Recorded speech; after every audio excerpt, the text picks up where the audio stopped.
Hoje nós vamos conversar sobre pacientes que são dependentes químicos, né? A dependência química, ela não é só aquelas drogas, cocaína, crack. A gente tem também pacientes que podem ser viciados em solvente, né? Como a gente sabe, algumas crianças são viciadas em cola de sapateiro. Temos o álcool, que é das drogas a mais usual. Essa particularmente a gente tem que tomar muito cuidado, principalmente se o paciente ingeriu álcool no dia anterior. O problema dessas drogas é que elas alteram etapas ali da coagulação, né, os fatores de coagulação, lembra o nome? Ela acaba alterando os fatores de coagulação e também altera a quantidade de glóbulos brancos, né? Então, para a cirurgia isso é muito ruim.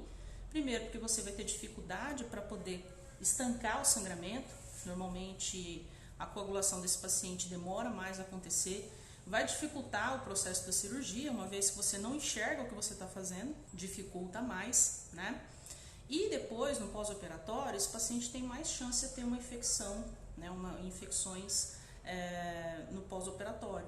Então, a gente tem que tomar cuidado com esse paciente. Se ele realmente, por exemplo, na anamnese, você observa que o paciente fala para você, olha, eu sou usuário de cocaína. Você tem que conversar com ele para que ele não use a droga por pelo menos uma semana, faça suspensão. Se a pessoa é dependente, o ideal é que a pessoa faça primeiro um controle com o médico, né?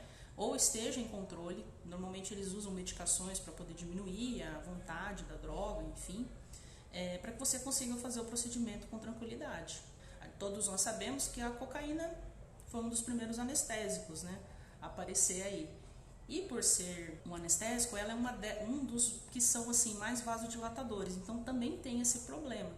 Além do fato dele causar, né, essa alteração nos fatores de coagulação, alterar, né, o número, né, a quantidade de glóbulos brancos, tem também o fato dele também ser vasodilatador.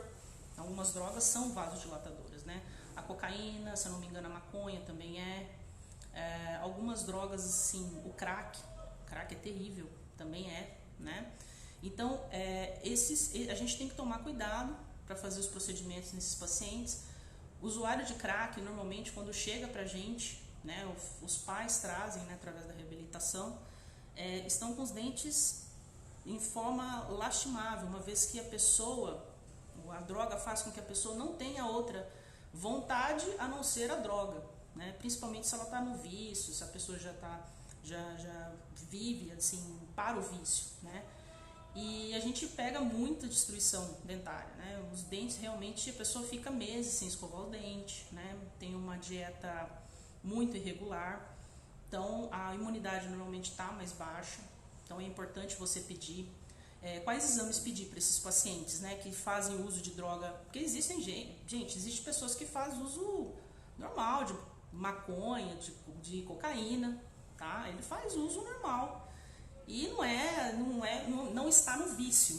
Mesmo assim, se a pessoa confiou em você em dar essa informação, é importante que você faça o procedimento de forma adequada, né? Pedir para a pessoa suspender o uso por pelo menos uma semana, tá? Pedir exames de sangue, peça pelo menos um hemograma e um coagulograma para você ver como é que estão as taxas sanguíneas e também como que está a coagulação daquele paciente, para você poder fazer o procedimento com tranquilidade, né? Uma vez que pacientes que são usuários de droga têm esse problema, tá? O álcool, estar sempre atento, porque o paciente pode ser usuário social, né? Então, ele, por exemplo, o grande problema de fazer cirurgias na segunda-feira é que normalmente no final de semana o paciente ingeriu o álcool. Você vai ter uma dificuldade maior ali para estancar sangramentos, né? Eu sempre acho que o ideal para fazer cirurgias, né, seria na sexta-feira, porque na segunda os pacientes que ingerem álcool vêm e o sangramento é bem grande mesmo, tá? Que ele realmente dá uma alterada boa. Eu aconselho não fazer a cirurgia, inclusive. Já aconteceu, não sei se com vocês já aconteceu, mas comigo já aconteceu de subir paciente alcoolizado, porque realmente ele tem um problema, né? Ele trabalha, ele tem uma vida ativa, mas ele não consegue ficar sem beber todo dia, né? E ele chega alcoolizado para fazer o tratamento com você, porque ele já está nervoso, aí ele bebe um pouco mais do que o normal. Não dá para atender essas pessoas para fazer cirurgia, não tem como, entendeu? A chance de você ter um sangramento mais efusivo ali é grande, tá? Então eu não aconselho, tá certo, gente? Então hoje foi algumas dicas para atender pacientes que têm problemas com drogas, tá? Todas as drogas podem causar esse tipo de problema, alterações na coagulação e nos glóbulos brancos. A gente tem que tomar cuidado, desde das mais leves até as mais sérias, tá? Uma das que pouco dá esse problema seria o cigarro, né? Mas o cigarro tem outros problemas associados, né?